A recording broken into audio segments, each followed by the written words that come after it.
সন্তান কথা বলতে পারবে না, কথাও বলতে পারলো। এরপরে বললো যে তোর সন্তানের চাকরি হবে না, চাকরি হইল, বেতনও পাইল। আমার দোস্ত সেই খপ্পরে পড়ে গিয়েছে। প্রিয় ভাইরা, আমার দোস্ত একবার মনে করলো দুই ভাইকে মনোনয়ন দিবে না, দেশনেত্রী বেগম খালেদা জিয়া তাকে মনোনয়ন দিয়ে পাঠালো। এখন বলছে যে আগামী এটি চূড়ান্ত না, এটি বলে বলে জনগণকে বিভ্রান্ত করা শুরু করলো। প্রিয় বন্ধু, কয়েকদিন আগে আপনার লোকজন কালা কাপড় বেঁধে মিছিল করেছে। আমি ভেবেছি ফেসবুকে উল্টাপাল্টা লেগেছে, লজ্জায় হয়তো কালা কাপড় বেঁধেছে।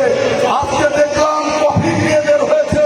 আশা করি আপনাদের সমস্ত লজ্জা এবং হিংসা ওই কফিনের ভিতরে ঢুকে দাফন করে আজকের থেকে এই আশা আপনার কাছে করতে পারি।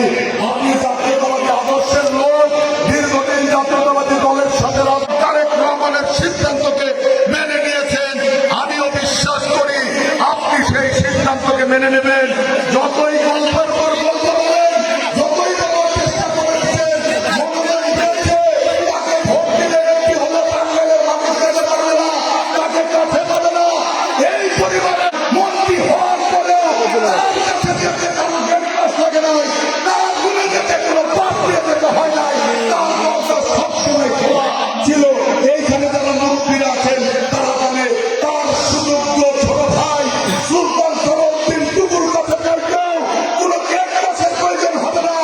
আমি আপনাদেরকে বলতে পারি, আমার এই দীর্ঘ রাজনীতির ইতিহাসে টাঙ্গাইলের ইতিপূর্বে যতগুলো জনপ্রতিনিধি হয়েছে তার থেকে বেশি যদি সুলতান সরোদ্দিন টুকু টাঙ্গাইলে আপনাদেরকে সময় না দেয়, আমি জীবনে কোনদিন রাজনীতিতে আপনাদের সামনে দাঁড়াবো না। সুলতান সরোদ্দিন টুকুরাই জানে কিভাবে জনগণের দায়িত্ব পালন করতে হয়। এই যে আপনাদের সামনে গোড়াবাড়ির ব্রিজ ভাঙায়, তার আগে কেউ এখানে উপস্থিত হতে পেরেছিল কিনা?